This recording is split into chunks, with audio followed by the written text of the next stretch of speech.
யோசுவா 1:5 ஒரு பாதி மட்டும் பார்க்கலாம். நீ உயிரோடு இருக்கும் நாளெல்லாம் ஒருவரும் உங்களுக்கு முன்பதாக எதிர்த்து நிற்க முடியாது, நிற்கவும் முடியாது என்று யோசுவாக்கு கர்த்தர் வாக்குத்தத்தம் கொடுக்கிறார். இல்லை, அந்த வாக்குத்தத்தம் இன்னும் ஜீவனோடு உயிரோடு நமக்காக செயல்பட்டு கொண்டிருக்கிறது.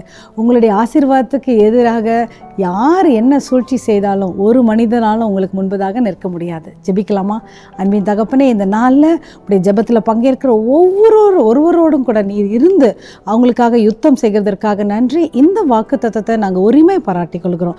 அது ஆஃபீஸ்லேயோ வேலையிலையோ கர்த்தாவே, குடும்பத்திலையோ யார் அவங்களுக்கு எதிராக வருகிறார்களோ அவங்க யாரும் நிற்காதபடி அவங்க வாழ்நாள் எல்லாம் நீங்கள் அவங்களை பாதுகாத்து உயர்த்தி ஆசீர்வதிக்கும்படியாக ஜெபிக்கிறோம். எல்லா துதிகான மகிமை நமக்கு செலுத்துக்கிறோம்.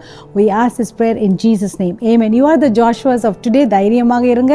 யாரும் உங்களுக்கு எதிர்க்க நிற்க முடியாது. ஏன்னா கர்த்தர் உங்களோட கூட நின்று யுத்தம் பண்ணுகிறார். Have a wonderful day. Be blessed.